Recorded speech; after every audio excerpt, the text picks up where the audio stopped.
Hello दोस्तों, नमस्कार। आज फिर हम जो एक चीज़ के बारे में डिस्कशन करेंगे वो नेज़ल कैविटी के बारे में। तो हमने जो पिछले वीडियो के अंदर जो डिस्कशन किया था वो नोज़ के बारे में हमने देखा था। नोज़ और कुछ नेज़ल कैविटी का केवल अपन ने देखा था कि नेज़ल कैविटी कितने भागों में डिवाइड है। सबसे पहले आपको जय श्री राम, राधे राधे। तो दोस्तों, इसमें अगर हम बात करें कि नेज़ल कैविटी, जैसे कि मैंने पहले आपको बताया था, नोज़ कुछ सेप्टल कार्टिलेज से बनके बने और कुछ बोनी पार्ट है। सेप्टल कार्टिलेज में अपर एलर कार्टिलेज, लोअर एलर कार्टिलेज, जिसे अपन मेजर एलर कार्टिलेज भी कहते हैं, माइनर एलर कार्टिलेज, ठीक है ना।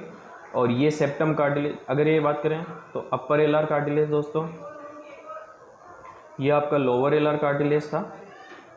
ये आपकी नेज़ल बोन थी, दोनों साइड के अंदर नेज़ल बोन, और ये फ्रंटल प्रोसेस ऑफ मैक्सिला का आपके ये मिलके आपका नेज़ल की स्ट्रक्चर बना देते हैं, एक्सटर्नल नोज की। फिर अगर आप अपनी नोज की बात करते हैं तो नेज़ल कैविटी तीन चीज़ें प्रेजेंट होती है। वेस्टिब्यूल, हमने पिछली वीडियो में बताया था मैंने आपको, वेस्टिब्यूल, रेस्पिरेटरी रीजन और ओल्फैक्टरी रीजन। ये मेनली क्योंकि जो नोज होता है दोस्तों वो सेंस ऑफ स्मेल भी है और आपके रेस्पिरेटरी एयर पासेस का भी इसमें ये ऑर्गन है। तो ये तीन चीज़ें होती है। वेस्टिब्यूल जो यहाँ पे हेयर प्रेजेंट होते हैं, ये क्या करते हैं, डस्ट पार्टिकल को एक तरह से अंदर नहीं आने देते हैं, उसको बाहर की तरफ, मतलब अगर आता है तो उसको ट्रैप करके स्नेजिंग के द्वारा बाहर कर देते हैं और इजीली कोई डस्ट पार्टिकल अंदर नहीं जाता है। इस इतने पार्ट में हेयर प्रेजेंट होते हैं। इससे यहाँ पे जो हेयर प्रेजेंट होते हैं उससे विब्रिसिक आता है। रेस्पिरेटरी रीजन 2/3 पार्ट होता है और ऊपर की तरफ यहाँ इथेमोइड क्रीब्रिफॉर्म प्लेट में आपकी इथेमोइड बोन होती है। ये जो आप पूरी ये देख रहे हो ना बैंगनी कलर की, ये पूरी इथेमोइड है। अगर आप इथेमोइड बोन का इस तरह का कुछ डायग्राम देखते हैं तो दोस्तों आपको ये पता चलता है कि नेज़ल कैविटी में, ये पहले आप समझ लो, मैं आपको फिर क्या होता है कि पूरी जो नेज़ल कैविटी में आप बुक के अंदर पढ़ते हो, मैं इसको इजी वे में बताऊंगा कि ये सुपीरियर कोन का क्या है, मिडिल कोन का क्या है, इंफीरियर कोन का क्या है। मैं एक लाइन में आपको इतना डिस्कशन कर दूंगा कि आपको ये समझ में आ जाएगा। पहले हमने जो देखा था वो देख लीजिए कि भाई ये नेज़ल कार्टिलेज, नेज़ल बोन थी और यहाँ पे आपका क्या था, ओल्फैक्टरी रीजन था। ये आपका क्या था, ओल्फैक्टरी रीजन था और बाकी का क्या था, रेस्पिरेटरी रीजन का पार्ट था। तो ये अपन ने देखा था। अगर अपन नेज़ल कैविटी की लेटरल वॉल में देखें, ठीक है ना, अगर मैं पहले नेज़ल कैविटी की बाउंड्रीज की बात करता हूँ, ये तो क्या है कि दोस्तों 2D डायग्राम है। अगर हम अपनी ही नेज़ल कैविटी को अगर देखते हैं अंदर की तरफ, तो इसकी रूफ होती है, फ्लोर होती है, ये मीडियल वॉल होती है और ये लेटरल वॉल होती है ना दोस्तों। तो अगर मैं इस रूफ की बात करूँ तो ये देखो कि यहाँ से लेके आपकी यहाँ से लेके यहाँ तक क्या होती है दोस्तों, रूफ होती है ना, नेज़ल कैविटी की रूफ होती है। जो यहाँ पे तो क्या हो गया, आपका क्रेनियम का पार्ट आ गया, ब्रेन का, ठीक है दोस्तों। और ये आपकी रूफ बनाती है, ये आपकी फ्लोर बनाती है। और नेज़ल कैविटी को अगर फ्रंट से आप देखते हैं तो जो बीच वाला बनाता है ये मीडियल वॉल बनाते हैं और साइड में लेटरल वॉल होती है आपकी नेज़ल कैविटी की लेटरल वॉल होती है, ठीक है ना। मीडियल, अगर आपका ये नोज है तो इस नोज की लेटरल वॉल ये साइड की हो जाएगी। जैसे अगर आपका ये नोज होता है तो ये आपकी लेटरल वॉल है, ये आपकी मीडियल वॉल है, और लेटरल से देखेंगे तो ये आपकी रूफ है और ये आपका फ्लोर है। अगर मैं रूफ की बात करूं तो ये दोस्तों किससे बना है, एंटीरियर में तो कार्टिलेज है, कुछ नेज़ल बोन है, और सबसे ज़्यादा जो रूफ होती है वो आपकी intermediate and medial portion count करता है। ये आपकी क्रीबिफॉर्म प्लेट ऑफ इथेमोइड बोन, ये जो पतली सी आप देखते हो ना इथेमोइड बोन की, अगर आप सेशन देखते हो तो एक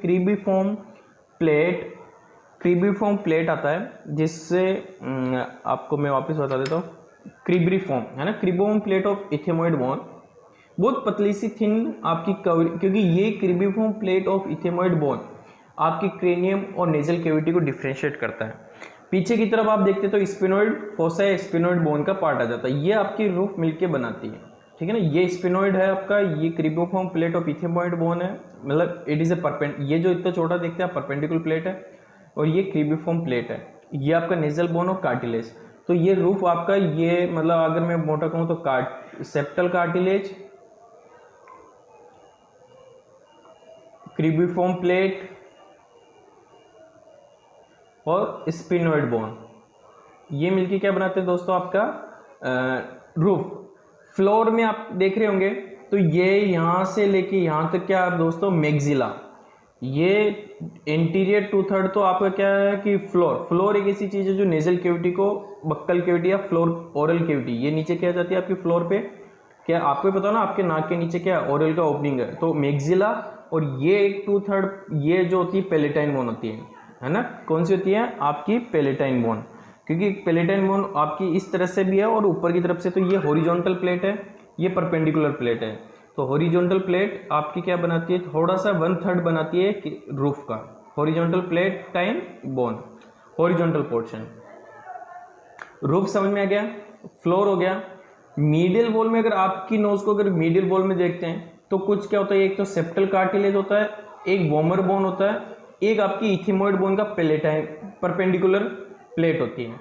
इथेमॉइड बोन इस तरह से होती है कि आपकी मीडियल से होकर वो क्योंकि थोड़ी सी ब्रॉड आती है, मीडियल से वो मीडियल वॉल भी बनाती है, साथ में लेटरल वॉल भी बनाती है, क्योंकि जो इथेमॉइड बोन होती है वो थोड़ी सी चौड़ी होती है, मतलब यूं आके फिर आपकी क्या होती है कि इस तरह से आपके मीडियल के साथ साथ लेटरल वेव भी बनाती है। तो परपेंडिकुलर प्लेट ऑफ इथेमॉइड बोन ये आपकी को क्या क्या बना देती है, मीडियल वॉल।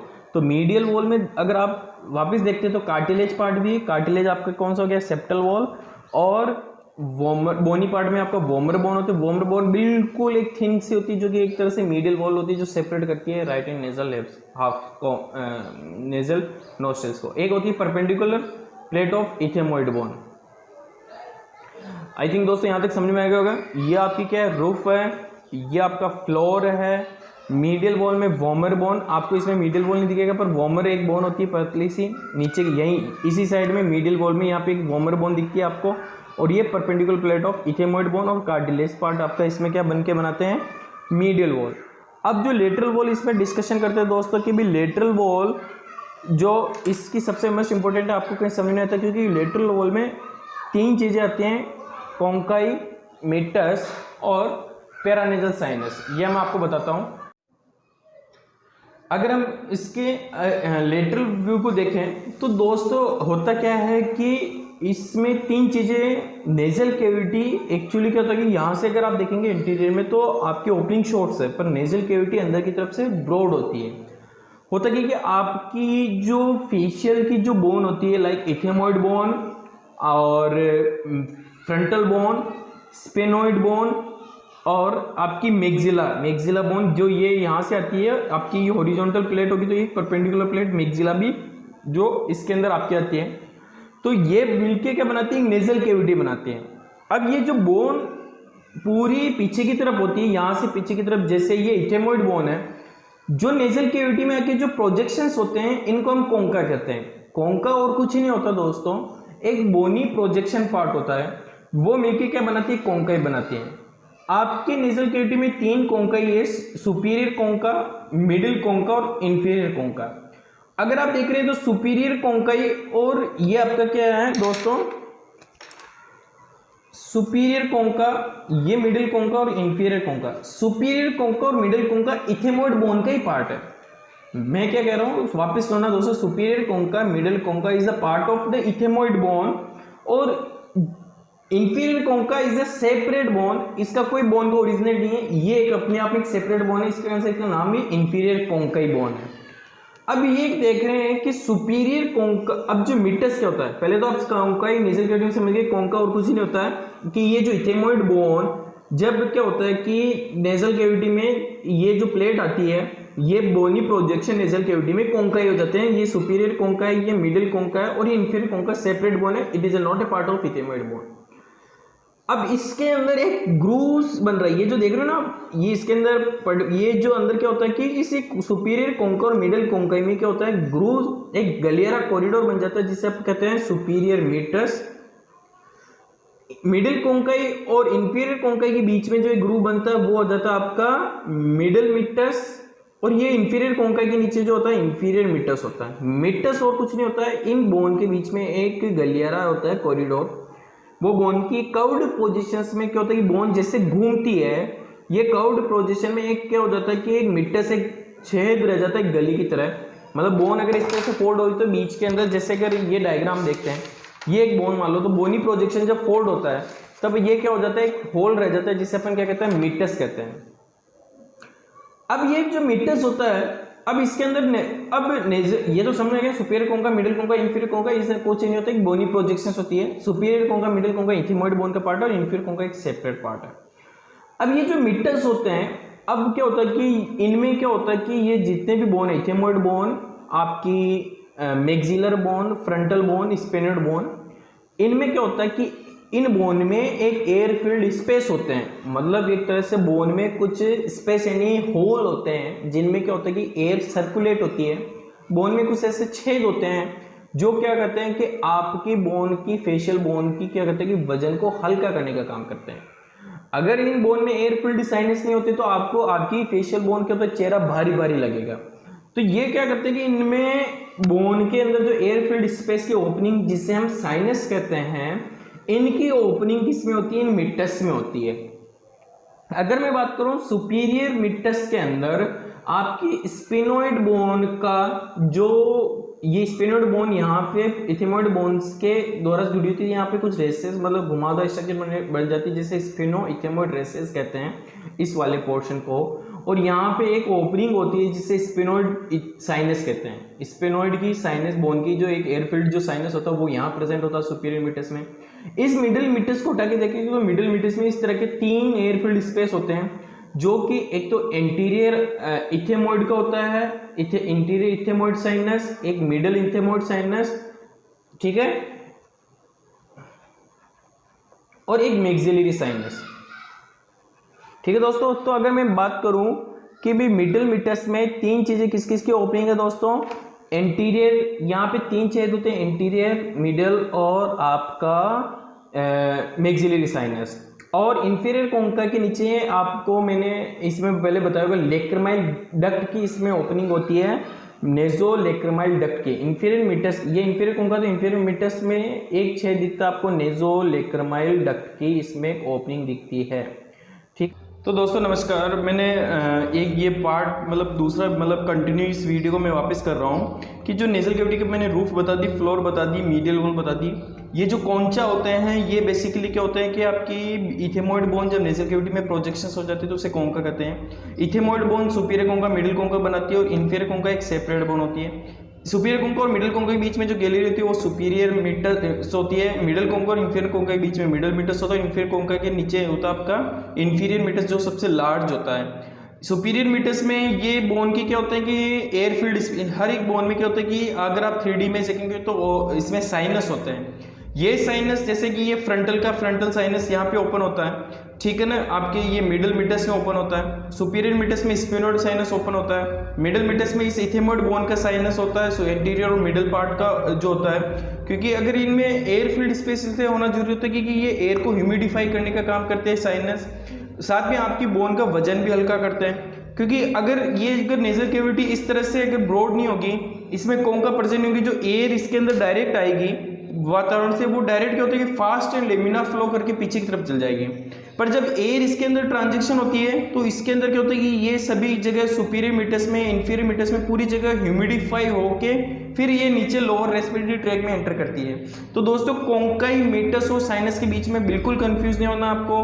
कोंकाई क्या होता है कि ये बोनी प्रोजेक्शंस है, इन बोनी प्रोजेक्शन के बीच में जो एक कॉरिडोर होता है वो मिटस होता है, एक ओपनिंग हो जाती है और इसी मिटस के अंदर क्या होता है कि आपकी सारी बोन के जो एयर फील्ड स्पेस होते हैं वो मिटस के अंदर ओपनिंग होते हैं, छेद होते हैं एक तरह से, जिसमें क्या होता है कि केवल एयर क्रॉसिंग होती है ताकि एक तो बोन का वजन हल्का रहे, एयर ह्यूमिडिफाई हो सके, आपकी बोन स्कल जो फेशियल बोन है वो आपकी इसमें क्या हल्की रहे। अगर ऐसा नहीं होता है, आपने एक डिजीज सुना होगा साइनसाइटिस, जब आपको कॉमन कोल्ड होता है दोस्तों तो आपको क्या होता है कि आपको यहाँ पे पेन मतलब एक तरह से आपको हेडेक के साथ साथ आपके फेशियल पेन भी बना रहता है नोज के दोनों साइड में, क्योंकि ये साइनस ब्लॉकेज हो जाते हैं। ब्लॉकेज होने के कारण क्या होता है दोस्तों, आपको क्या होता है कि इन साइनस के अंदर म्यूकस, हेवी म्यूकस और पस भरा जाता है, तो ये क्या होता है कि एयर को क्रॉस नहीं होने देते हैं, तो उस समय आपको हल्की सी स्लाइटली ब्रीथिंग डिफिकल्टी भी हो सकती है, साथ में आपको ईयर के साथ फेशियल पेन भी, नीचे आई के नीचे ऑर्बिट में पेन रह सकते हैं, क्योंकि इस डिजीज को साइनसाइटिस कहा जाता है।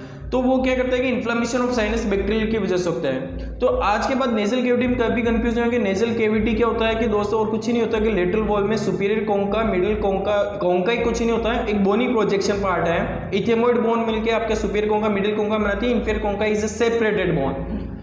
इन इथेमॉइड बोन ये इस तरह से, ये तो 2D है, अगर आप 3D देखेंगे इथेमॉइड बोन को तो एक बीच में गैलरी बना देते हैं, तो उसे हम क्या कहते थे आपके मिडिल सुपीरियर मिटस, और इसमें जो सुपीरियर कोंका और मिडिल कोंका और इंफीरियर कोंका के बीच में जो होता है वो होता है मिडिल मीटस। और इन मीटर्स में क्या होता है कि इन बोन के एयर फिल्ड साइनस ओपन होते हैं, और ये साइनस इसलिए जरूरी है ताकि आपका एक तो एयर ह्यूमिडिफाई होता रहे, साथ में आपकी बोन का वजन, फेशियल बोन आपकी चेहरे की बोन हल्की रहे। अगर ऐसा नहीं होता तो क्या होता है कि आपने एक डिजीज होती है साइनसाइटिस। इन साइनसाइटिस जब ब्लॉक हो जाते हैं तब क्या होता है कि एयर क्रॉस नहीं हो पाती, और आपका क्या होता है कि फेशियल पेन होता है और आपको भारीपन सा लगता है। कभी आप देखा होगा कि साइनसाइटिस में आपको क्या होता है कि आपको चेहरा भारी भारी सा लगता है, ठीक है ना दोस्तों। तो ये चीज इसके अंदर देखा जाता है। मैं आपको एक डायग्राम और बताता हूं इसके अंदर। अगर आप ये डायग्राम देख पा रहे हैं तो इसके अंदर आप देखो, ये वाला जो आप देख रहे हो मैंने बिल्कुल इसमें क्लियर लिख रखा है कि ये सुपीरियर मीटस है, ये सुपीरियर कोंका, ये मिडिल कोंका, मतलब एक तरह से आप ये देख रहे हो मैंने पूरा डायग्राम को इसमें किया हुआ है, और नीचे वाला इंफीरियर कोंका दिख रहा है आपको। तो अगर आप देखेंगे कि ये बीच में जो गलियारी दिख रही है वो एक सुपीरियर मीटस है, बीच में जो दिख रहा है मिडिल मीटस है दोस्तों, और नीचे के वाले की तरफ क्या दिख रहा है इंफीरियर मीटस है। ये पीछे की आप तरफ देख रहे हो स्फेनोइड एयर साइनस है, और ये ऊपर की तरफ आप देख रहे हो जो फ्रंटल एयर साइनस है दोस्तों। अगर इस मिडिल कोंका को और ओपन करके देखते हो तो इसमें 203 तरह के दिखते हैं साइनस। ये जो देख रहे हो ना आप होल, ये एयर फिल्ड स्पेस होती है। अगर देखो एयर जब स्टार्ट होती है तब क्या होता है कि पूरी नेजल कैविटी में आपके घूमती है। तो ये आपके एंटीरियर इथेमॉइड, बीच वाले में मिडिल इथेमॉइड और मैक्सिलरी साइनस के ओपन होती हैं। और मिडिल मीटस के अंदर आप दो चीजें और देखते हैं कि भी जो फ्रंटल साइनस जब ऊपर से आ रहा तो ये इनफेंडिबुलम आपको दिख रहा है। साथ में ये क्या होता है कि ये जो इथेमॉइड बोन जब घूमती है ना घुमावदार राउंडेड एलिवेशन, इसे इथेमॉइड बुला कहते हैं। और ये इसके इथेमॉइड बुला के पीछे जो ये कैनाल होती है उसे सेमी लुनेरिस हाइटस कहते हैं। ये मिडिल मीटस का पार्ट है। एक्चुअली ये मिडिल मीटस को डिवाइड कर दिया गया। ये अब बहुत सारी देख लो ना होल टाइप बोन के अंदर कितने छेद दिख रहे हैं। ये आपकी बोन को क्या करते हैं, हल्का करता था कि इसमें एयर क्रॉसिंग, आर पार छेद होते हैं, एयर क्रॉसिंग होती रहती है आपके, इसे हम साइनस कहते हैं, ठीक है ना दोस्तों। अगर हम सुपीरियर में देखें तो सुपीरियर मीटस में पोस्टीरियर इथेमॉइड साइनस के ओपन होती है। ये स्पेनो इथेमॉइडल रेसेस होता है जिसमें आपका क्या स्पेनोइड साइनस ओपन होता है दोस्तों, ठीक है ना। और नीचे की तरफ जो ये इंफीरियर कोंका में है, ये आपका जो छेद देख रहे हैं वो आपकी क्या होती है, इसके अंदर नेज़ोलैक्रिमल डक्ट की ओपनिंग होती है। तो दोस्तों आपको ये जो lateral wall of the nasal cavity आपको इजी समझ में आ गया होगा दोस्तों। अगर फिर भी कोई डाउट हो तो आप इसमें मेरे को कमेंट बॉक्स में आप लिख सकते हैं, मैं इसकी प्रॉब्लम और इससे इजी वे में करने की कोशिश करूंगा। तो थैंक यू सो मच दोस्तों। प्लीज़ दोस्तों आपसे मैं रिक्वेस्ट करता हूं कि इस मेरे यूट्यूब चैनल को सब्सक्राइब कीजिए, इससे मुझे बहुत मोटिवेशन मिलता है ताकि मैं आप जो कंटेंट होता है उसको और इजी वे में आपके लिए बना के प्रिपेयर कर सकता हूँ। थैंक यू दोस्तों।